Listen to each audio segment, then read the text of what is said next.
Jean de Florette is a 1986 French period drama film directed by Claude Berry, based on a novel by Marcel Pagnol. It is followed by Man in des Sources. The film takes place in rural Provence, where two local farmers scheme to trick a newcomer out of his newly inherited property. The film starred three of France's most prominent actors, Gerard Depardieu, Daniel Auteuil, who won a BAFTA award for his performance, and Yves Montand in one of the last roles before his death. The film was shot, together with Man in des Sources, over a period of 7 months. At the time the most expensive French film ever made, it was a great commercial and critical success, both domestically and internationally, and was nominated for 8 Acute SAR awards, and 10 BAFTAs. In the long term the films did much to promote the region of Provence as a tourist destination. Plot: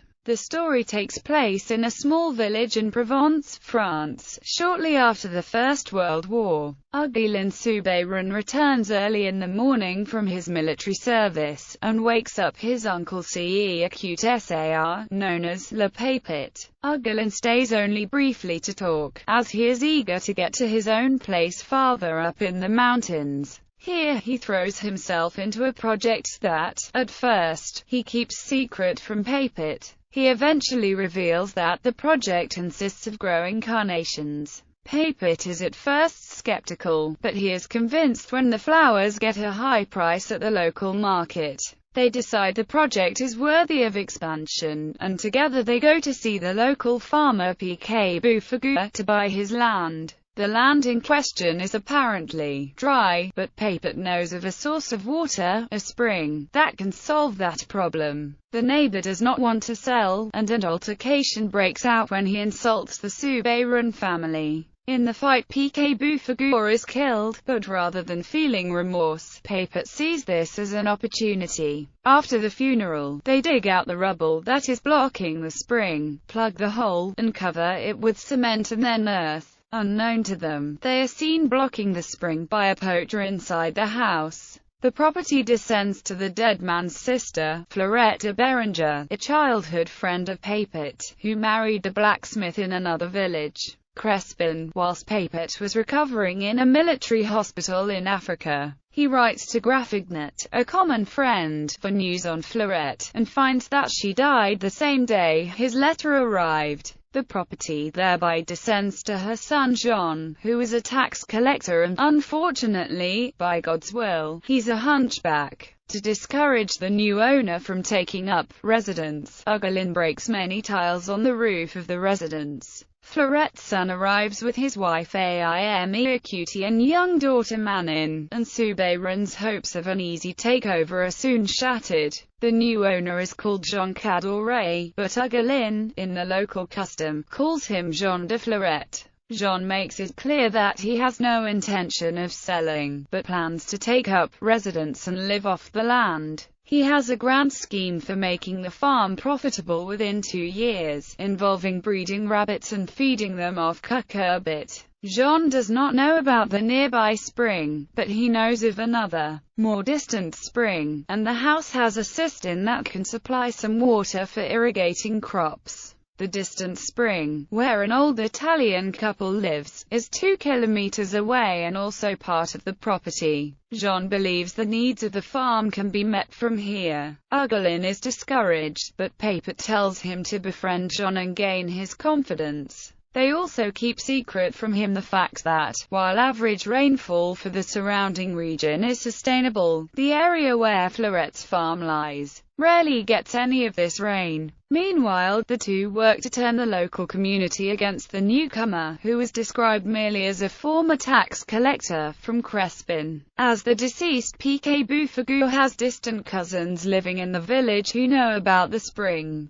Jean initially makes progress, and earns a small profit from his rabbit farm. In the long run, getting water proves a problem, and dragging it all the way from the distant spring becomes a back-breaking experience. Jean asks to borrow Ugolin's mule, but is met only with vague excuses. Then, when the rain does come, it falls on the surrounding area but not where it is needed. Jean loudly berates Scott, whom he thinks has already given him enough trouble by making him a hunchback. Later, the dusty winds of the Sirocco also arrive, bringing the farm to near catastrophe. Jean is undeterred, and decides to dig a well. At this point Ugolin sees it fitting to try and convince Jean that his project is hopeless, and that he might be better off selling. Jean asks how much he could expect to receive for the farm, and Ugolin gives an estimate of around 8,000 francs. Jean has no intention of leaving though, but wants to use the value of the property to take up a mortgage of half that sum.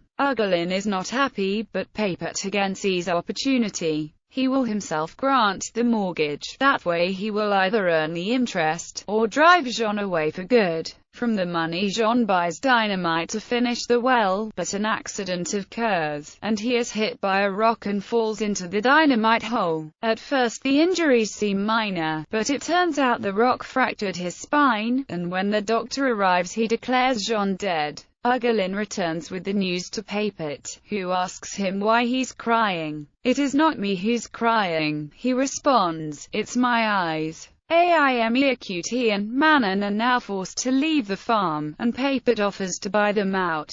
As the mother and daughter are packing their belongings, Papert and Ugolin make their way to where they blocked the spring, to pull out the plug. Manon follows them, and when she sees what the two are doing, understands and gives out a shriek. The men hear it, but quickly dismiss the sound as that of a buzzard making a kill. As Papert performs a mock baptism of his nephew in the cold water of the spring, the film ends with the caption, "End of Part 1. Cast: Yves Montand as Sar Soubeyrun, Le Papert. In the local dialect, Papert is an affectionate term for grandfather. Sar is the proud patriarch of a dying family, and his only known relative is his nephew Ugolin. Eager to restore his family's position, he manipulates his nephew to do his bidding. For Yves Montand, the filming experience was particularly trying because his wife of 33 years, Simone Signoret, died during filming. Montand himself died in 1991, and the two films were among the last of a cinematic career spanning 45 years. Having grown up in nearby Marseille, he visited the location before filming started, and endeared himself with the locals. Daniel Auteuil as Ugolin. Ugolin is César's rat-faced sub-intelligent nephew. Somewhat more conscientious than his uncle, he is nevertheless persuaded to carry through with the diabolical plan. Auteuil used a prosthetic nose to make the character uglier. The role represented a great change for Auteuil. He had previously tended to play smart, funny, urban hipster types, and the role as Ugolin, which earned him both a BAFTA and a CE-Sar, was a great step forward in his career. Gerard Depardieu as Jean Cadoret, Jean de Florette. Jean is a city man with a romantic idea of the countryside, yet obstinate and hard-working. Depardieu was well established as a versatile actor even before this role. Seemingly impervious to the great pressure on the film crew, he earned a reputation on the set for fooling about, telling jokes, swearing at planes, interrupting the shot and never knowing his lines until the camera was rolling. Elizabeth Depardieu is Aimé Cadoret. Jean's beautiful wife is a former opera singer, who has named her daughter after her favorite role, Manon Lescaut. Production: Marcel Pagnol's 1953 film Manon des Sources was 4 hours long, and subsequently cut by its distributor. The end result left Pagnol dissatisfied, and led him to retell the story as a novel. The first part of the novel, titled Jean de Florette, was an exploration of the background for the film, a prequel of sorts. Together the two volumes made up the work Pagnol called L'Eau des Collines. Berry came across Pagnol's book by chance in a hotel room, and was captivated by it. He decided that in order to do the story justice it had to be made in 2 parts. Jean de Florette was filmed in and around the Vaucluse department of Provence, where a number of different places have been mentioned as filming locations. L'Artre, east of Marseille, in the Bouches-du-Rhône department, was the village where Pagnol had shot the original film. The village is now within the city limits of Marseille and has undergone extensive development since the 1950s, so Berry had to find alternatives. For the village of the story he settled on Mirabeau, while Jean de Florette's house is located in Vaux, where the church from the film can also be found. The market scenes were filmed in Sommières in the Gard, and the story's Les Romerans was in reality Ribot in the VAR. Extensive work was put into creating a genuine and historically correct atmosphere for the film. The facades of the houses of Mirabeau had to be replaced with painted polystyrene, to make them look older, and all electric wires were put underground. Meanwhile, in Vaux, Berry planted a dozen olive trees 12 months before filming started, and watered them throughout the waiting period, and for the second installment planted 10,000 carnations on the farm. Jean de Florette and Menendez sources were filmed together, over a period of 30 weeks, from May to December 1985. This allowed Berry to show the dramatic seasonal changes of the Provençal landscape. At $17 million, it was at the time the most expensive film project in French history. The long filming period and the constantly increasing costs put a great burden on the actors, many of whom frequently had to return to Paris for television or theatre work. Once completed, the release of the film was a great national event. A special promotional screening before the film's official release, the 27th of August 1986, was attended by then Minister of Culture Jacques Lang. The musical score is based around the aria in Vino Alvaro from Giuseppe Verdi's 1862 opera La Forza del Destino. Reception. The film was a great success in its native France, where it was seen by over 7 million people. It also performed very well internationally. In the United States it grossed nearly $5 million, placing it among the 100 most commercially successful foreign-language films shown there. Critical reception for Jean de Florette was almost universally positive. Rita Kempley, writing for The Washington Post, compared the story to the fiction of William Faulkner, allowing that it could indeed be a definitive French masterwork. She reserved judgment until after the premiere of the second part, as Jean de Florette was only a half-movie, a long, methodic build-up, a pedantically paced tease. Roger Ebert of the Chicago Sun-Times commented on Berry's exploration of human character, the feeling that the land is so important the human spirit can be sacrificed to it. Ebert gave the film 3.5 out of 4 stars. The staff reviewer for the entertainment magazine Variety highlighted, as other reviewers did as well, the cinematography of Bruno Newton. The reviewer commended Berry particularly for the work done with the small cast, and for his decision to stay true to Pagnol's original story. Richard Bernstein, reviewing the film for the New York Times, wrote it was like no other film you've seen in recent years. He called it an updated, faster-paced version of Pagnol, where the original was still recognizable. The newspaper lists the film among the best 1,000 movies ever made. Later reviews show that the film has stood up to the passage of time. Tasha Robinson, reviewing the DVD release of the two films for the AV Club in 2007, called The Landscape, as portrayed by Berry and Newton, almost unbearably beautiful. Grading the films, she called them surprisingly tight and limber for a 4-hour film cycle. Awards nominated for a total of 8 CE Acute SAR awards in 1987, including Best Film,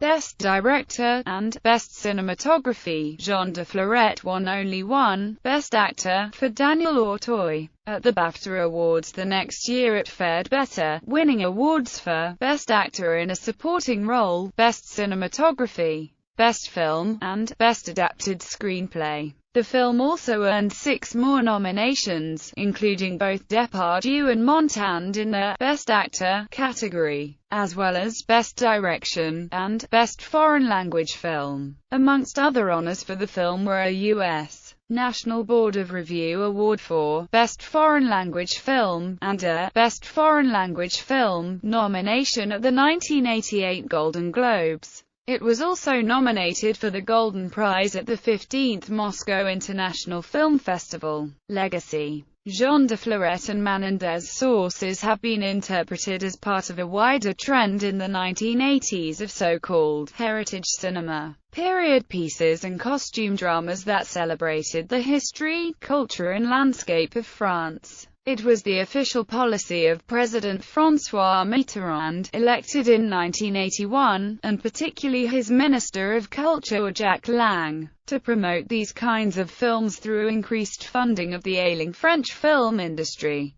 Berry's pair of films stand as the most prominent example of this effort.